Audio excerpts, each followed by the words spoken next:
It had to be a little difficult for Celtic fans to sit back and watch their team be essentially idle at the trade deadline while closest competitors Milwaukee, Nikola Mirotic, Toronto, Marc Gasol, and Philadelphia, Tobias Harris, added potentially key pieces. But as much as it's fair to note the Celts as currently constructed haven't played with needed consistency from game to game, or even quarter to quarter, no deal may have been the best deal. Considering how much trouble the C's have had adjusting to roles and playing to meet the needs of the team as a whole, would it really have been wise to shuffle the deck again and introduce even more uncertainty into the process? The Celtics will succeed this season if they accept that they are being asked to do less than what they're capable of individually.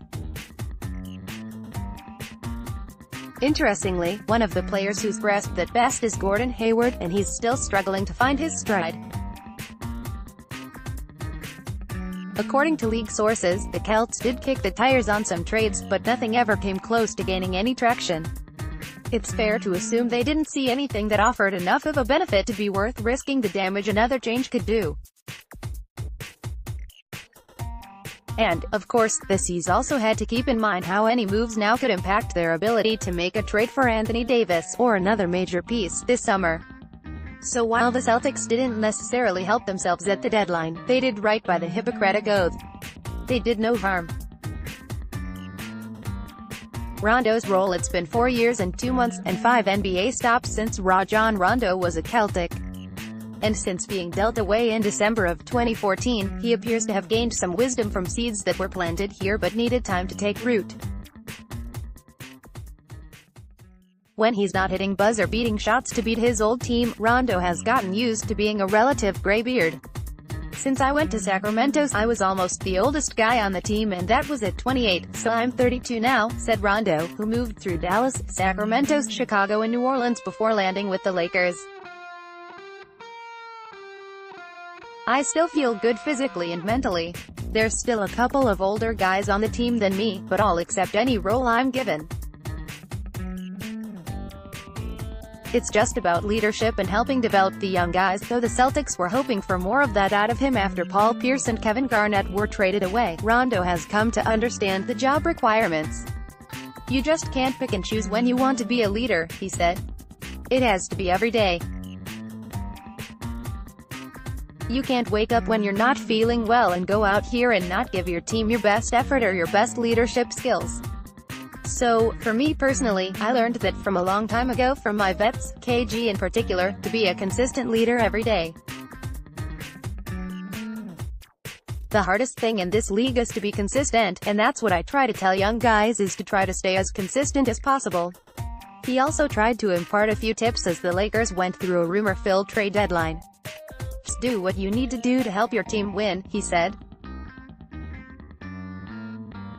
"If you win, the trade rumors slow down, but if you lose, everything is magnified and you all, media, make it bigger stories." Rondo acknowledged that it's more difficult now, adding, "When I played, I don't want to sound too old, but there wasn't so much social media." Celtics timeline: Tuesday at Philadelphia, 8 p.m.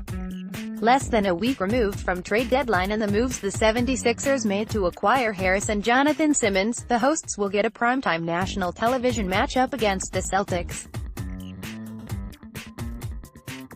It is, of course, too early to judge the merits of the deals and whether it will all shake out well for the Sixers with Joel Embiid, Ben Simmons and Jimmy Butler already in tow, but that won't stop us from making wild and crazy pronouncements after these 48 minutes. The Celts, with their road issues, have a lot on the line here, too. Wednesday versus Detroit, 7:30 p.m. The Pistons picked up Thon Maker via trade and signed Wayne Ellington to a team on the fringe of the Eastern Conference playoff picture. Detroit hasn't made it to the postseason the last 2 years and has just one playoff appearance in the last 9. It hasn't gotten past the first round since getting whacked by the eventual champion Celts in the 2008 East Finals. The C's would like to get this game, if only to avoid answering a bunch of "what the hell's going on" questions during the All-Star break. Friday, 9 p.m. NBA Rising Stars Challenge. Jason Tatum competes for the USA squad against the world with rosters filled by first- and second-year players. Saturday, 8 p.m., Tatum participates in the Skills Challenge. He's the only Celtic involved in the Saturday events, with the three-point and slam dunk contests to follow. Sunday, 8 p.m., Kyrie Irving represents the Celtics in the 68th NBA All-Star Game. He was the leading vote-getter among guards in the East and was the second pick by Team LeBron after Kevin Durant.